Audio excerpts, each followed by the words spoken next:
हमारे YouTube channel maths TV by Madhuri पर। आज हम इस वीडियो लेक्चर में एमपी पुलिस में आने वाले मोस्ट इम्पोर्टेंट क्वेश्चन को डिस्कस करेंगे। हमारा फर्स्ट क्वेश्चन है, एक अयस्क में 12% तांबा है तो 69 किलोग्राम तांबे को प्राप्त करने के लिए कितने किलोग्राम अयस्क की आवश्यकता होगी। क्या दिया हुआ है, जो तांबा है हमारे पास कितना है, तांबा 12% है, यानी जो टोटल अयस्क होगा उसका 12% तांबे की मात्रा है। और हमको तांबा कितना निकालना है, तांबा कितना प्राप्त करना है, क्वेश्चन में क्या बोल रहा है कि 69 किलोग्राम हमें तांबा प्राप्त करना है। तो इस 69 किलोग्राम तांबे को प्राप्त करने के लिए कितने किलोग्राम अयस्क की जरूरत होगी। तो मान लेते हैं कि हमको x किलोग्राम अयस्क की जरूरत है, x किलोग्राम अयस्क की आवश्यकता है। तब क्या करेंगे, क्योंकि टोटल अयस्क x का 12% क्या था, तांबे की मात्रा थी, तो x का 12% इक्वल टू हमको कितना निकालना है, तांबा 69। तो ये भी तांबा हो गया, ये भी तांबा, दोनों को इक्वल कर देंगे और x की वैल्यू फाइंड कर देंगे। तो जो x की वैल्यू निकलेगी वही हमारी क्या हो जाएगा, अयस्क की मात्रा हो जाएगी।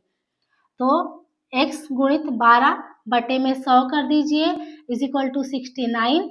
इसका पक्षांतर कर दीजिए 69 इंटू 100 अपॉन 12।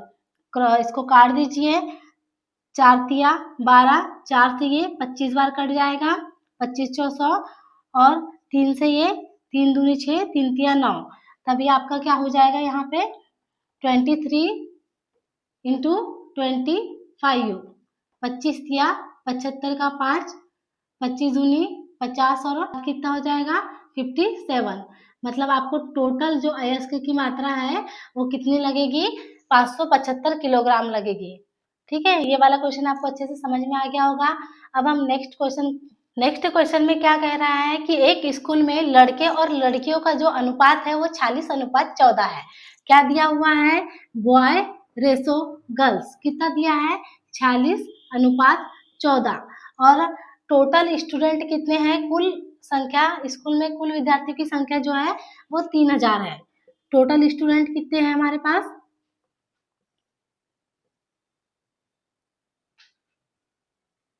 टोटल स्टूडेंट 3000 दिया हुआ है। बॉय और गर्ल का रेशो 40:14 है, मतलब टोटल कितना हो गया 60 हो गया, और टोटल स्टूडेंट कितने हैं 3000। तब आपको क्या करना है कि लड़के और लड़कियों की संख्या ज्ञात करना है, अलग अलग संख्या निकालना है।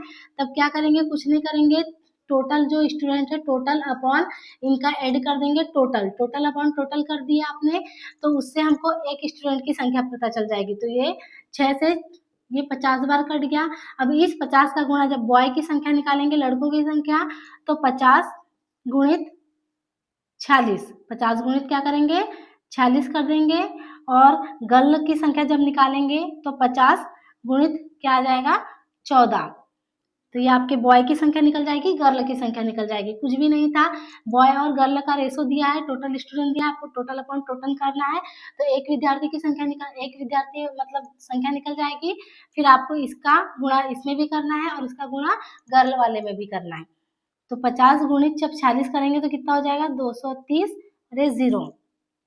वैसे ही 14 पंचे 70 और ये 0, यानी गर्ल की संख्या जो हो जाएगी वो 700 निकल जाएगी, बॉय की संख्या 2300 निकल जाएगी। समझ में आ गया होगा आपको ये क्वेश्चन। तो बॉय और गर्ल की संख्या निकल गई हमारी। अब आगे बढ़ते हैं नेक्स्ट क्वेश्चन के साथ में। ये एमपी पुलिस में पूछे गए मोस्ट इम्पोर्टेंट क्वेश्चन है।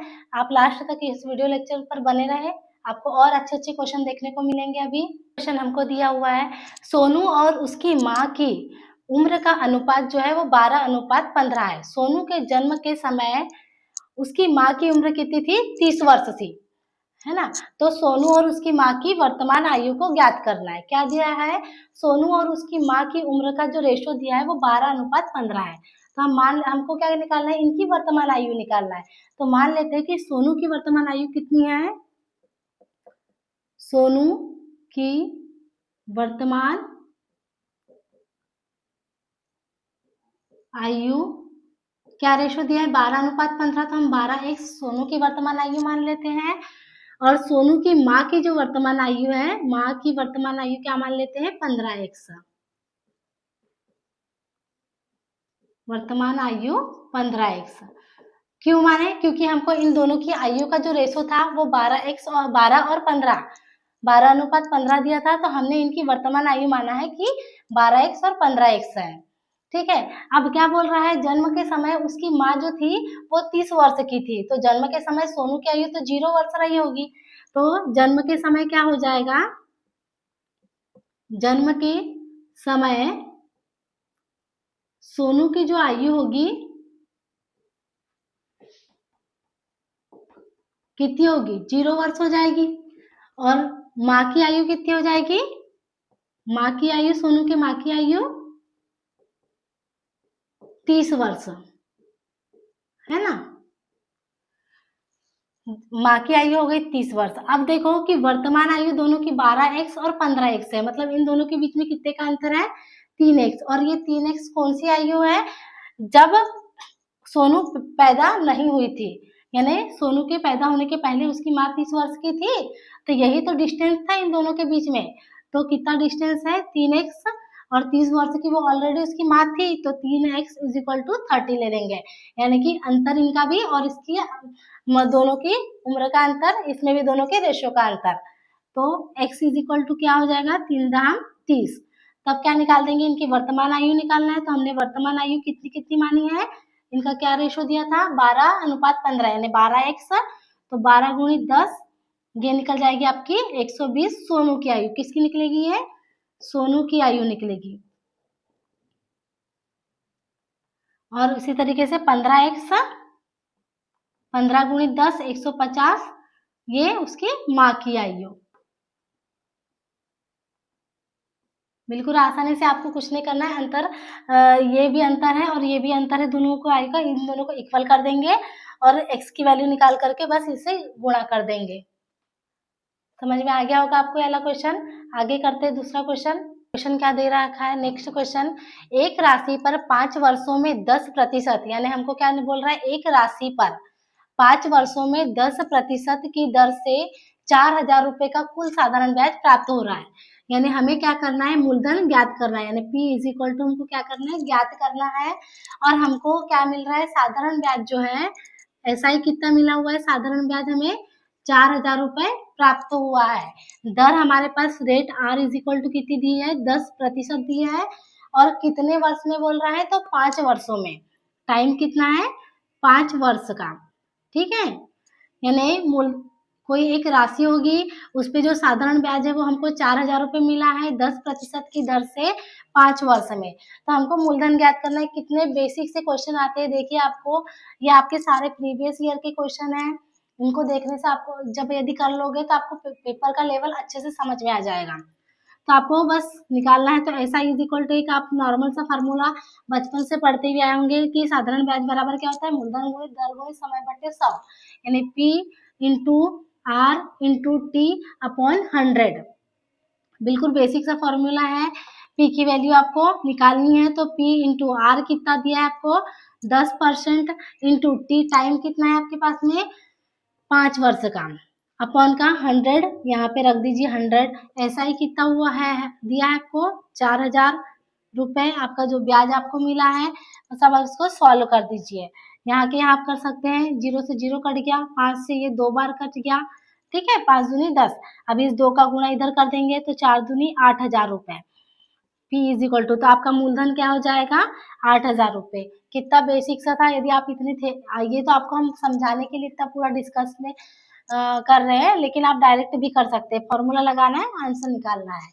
ठीक है, आपको समझ में आ गया होगा। हम नेक्स्ट क्वेश्चन की ओर बढ़ते हैं। अब हमें क्या दिया हुआ है, मूलधन जो है वो 9,535 दिया हुआ है।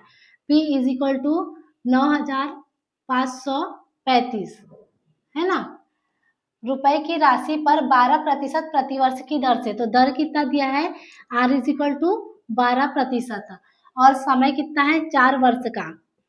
समय क्या है, 4 वर्ष। और क्या निकालना है हमको, साधारण ब्याज निकालना है। तो हमारा मूलधन दिया हुआ है, दर दी हुई है 12%, समय 4 वर्ष, और हमको क्या निकालना है, साधारण ब्याज। बिल्कुल सिंपल इंटरेस्ट के नॉर्मल से क्वेश्चन है ये।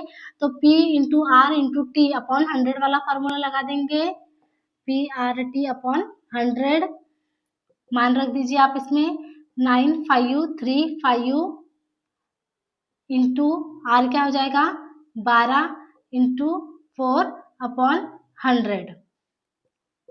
कैसा ही निकल जाएगा, क्या निकल जाएगा ऐसा ही 9535 बार चौक 48/100।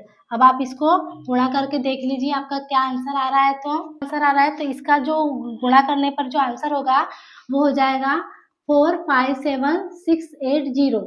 अब 2 डिजिट के पहले जो 100 है तो 2 डिजिट के पहले दशमलव लगा दीजिए, यही आपका क्या हो जाएगा ऐसा ही निकलेगा। ठीक है, आपको ये क्वेश्चन अच्छे से समझ में आ गया होगा। हमको P दिया था, R दिया था, T दिया था, ऐसा ही निकालना था। आगे बढ़ते हैं नेक्स्ट क्वेश्चन के साथ।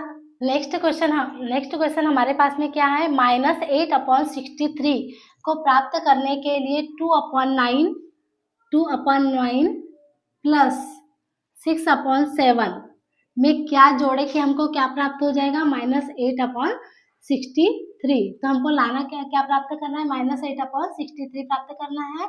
तो हम मान लेते हैं इसमें क्या जोड़ रहे हैं, x जोड़ रहे हैं।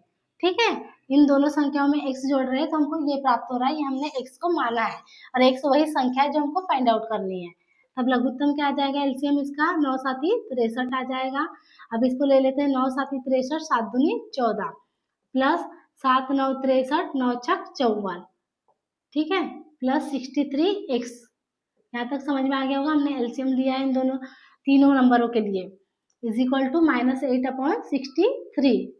अब क्या करेंगे, दोनों को प्लस कर देंगे, 4 4 8, 5 और 1 6 प्लस 63x। यहाँ तक समझ में आ रहा होगा। अपॉन का 63 है, इज इक्वल टू -8/63। 63 से 63 क्या हो गया, कैंसल आउट हो गया। अब इसको लिख देते हैं 63x इज इक्वल टू -8। इस जो 68 है इसको हम इधर पक्षांतर करेंगे तो माइनस में 68 आ जाएगा, क्योंकि इसके सामने जो है वो प्लस का साइन है। ठीक है, तो ये इधर जाकर के माइनस के साइन में चेंज हो जाएगा। तो क्या हो जाएगा 63x इज इक्वल टू, इनको यदि जोड़ेंगे तो माइनस कितना हो जाएगा 76 हो जाएगा, साइन माइनस का ही रहेगा। तो x इज इक्वल टू -76/63 और यही हमारा क्या है आंसर है। यानी कि x की वैल्यू क्या हो जाएगी -76/63। इसको यहाँ जोड़ेंगे तो हमको -8/63 प्राप्त हो जाएगा। ये आपका क्वेश्चन था और इसका आंसर हो जाएगा। उम्मीद है आपको ये क्वेश्चन अच्छे से समझ में आ रहे होंगे और इसी प्रकार के अधिक से अधिक क्वेश्चन को डिस्कस करने के लिए जो आपकी आने वाली एग्जामों में आपकी बहुत हेल्प करेंगे, हमारे YouTube channel maths TV by Madhuri से जुड़े रहे। चैनल को लाइक करें, शेयर करें और सब्सक्राइब भी करें। Thank you.